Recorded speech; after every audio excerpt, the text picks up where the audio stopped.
Not a personal story as in my own story, but somebody I met. I was talking about this one time in the khutbah of Jumu'ah, Friday khutbah in a community in the States. Afterwards, a brother, he came up to me. And you know, sometimes people just have that look in their eye. They have that look in their eyes like they have a story to tell. He had that look.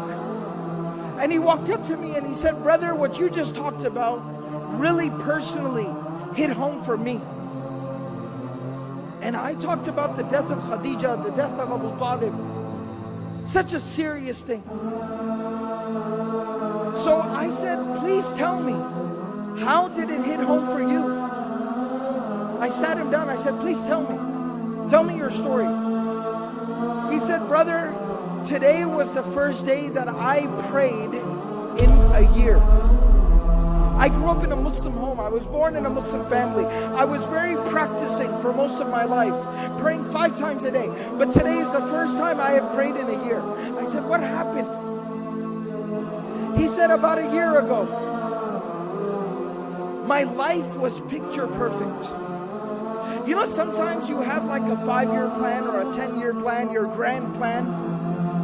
And you know, when everything is falling into place, your plan is working out, everything is going according to plan. He said, I was in that part of my life. I was nearing the age of 30. I had gone through college and medical school, working 2 jobs on the side. I had gotten married during that time, found the woman of my dreams, the love of my life. We had 2 beautiful small babies, children, 2 small children. I was in my medical residency, working 16 hours a day. And we were living in a small, tiny little apartment, not in a very good part of town. We had 1 car that was broken down. It kept breaking down every other day. It was very difficult. We were barely getting by. Years and years and years we got through, some way, somehow. I was now nearing the end of my medical residency. So I was starting to get offers from clinics and hospitals and doctors and groups. Very lucrative offers, 6 figures. 6 figures US, big deal. And things were starting to work out. I had not 1 but multiple offers on my desk. We had gone looking for nice homes so we could buy a house in a nice neighborhood, nice schools for our children. We went to the car dealership and we're looking at minivans and nice cars. Everything was working out. All our dreams were coming true. And he said, one day I came home a little bit earlier than scheduled. I walk into my house. I said, Salamu Alaikum, practicing family. I said, Salamu Alaikum, as the sunnah is.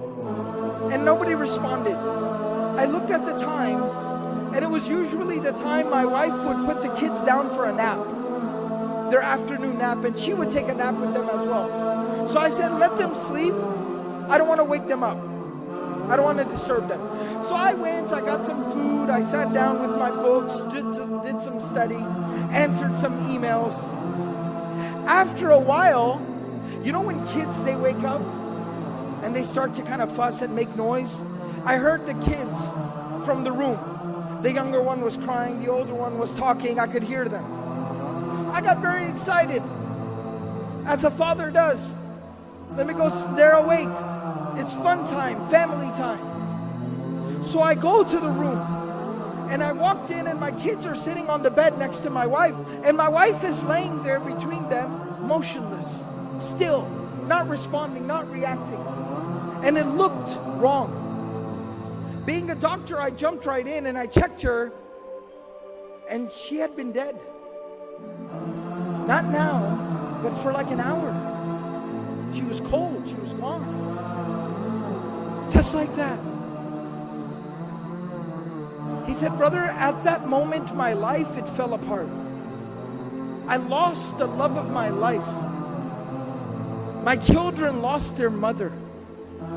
And I lost my faith, my Imaan.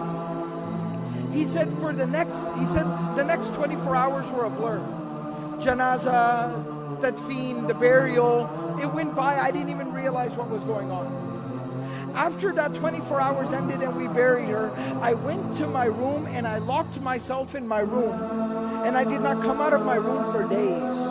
I kept the lights off and I just laid in my room and stared at the ceiling. I did not hold my own children in my own hands for the next few days. My mother and my brother were taking care of my babies. I didn't know what I was supposed to do.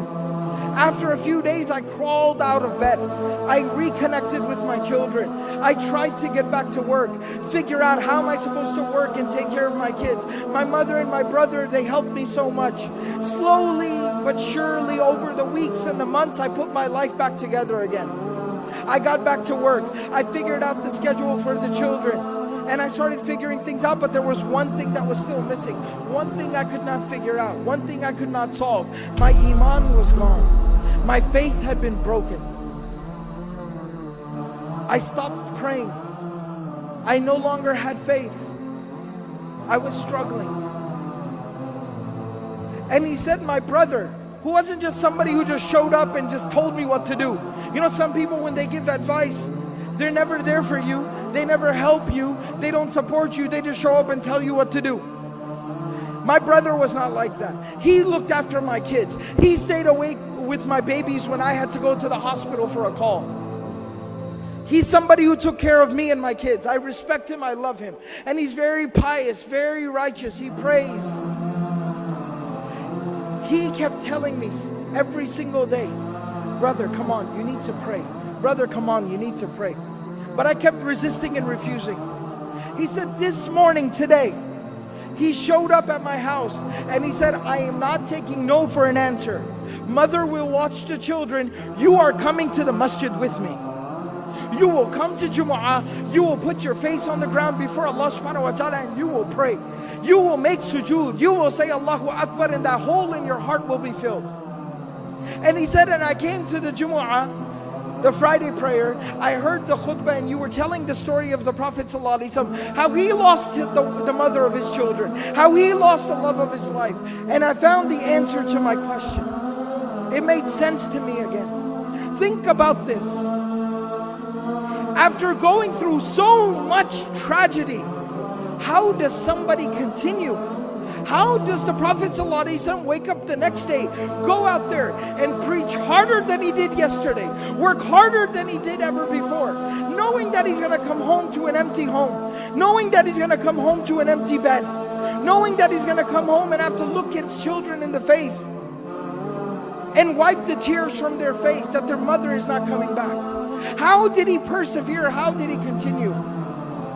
It was at that moment that Allah subhanahu wa ta'ala provided him a solution.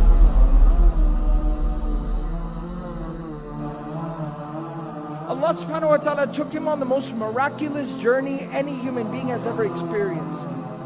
It is called the journey of Al-Isra wal-Mi'raj, the journey by night to Jerusalem, and then the ascension above the heavens.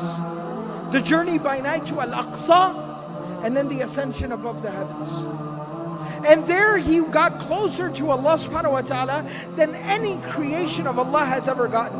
Even Jibreel alayhi salam stopped at Sidratul Muntaha and he said that you are to go forward from here. And there Allah subhanahu wa ta'ala gave the Prophet sallallahu alayhi wasallam a gift. And that gift was the 5 times daily prayer. And Allah subhanahu wa ta'ala told the Prophet sallallahu alayhi wasallam, difficulties will come. Adversity will knock your door. Tragedies will befall you. But every single time you fall, stand back up and say Allahu Akbar.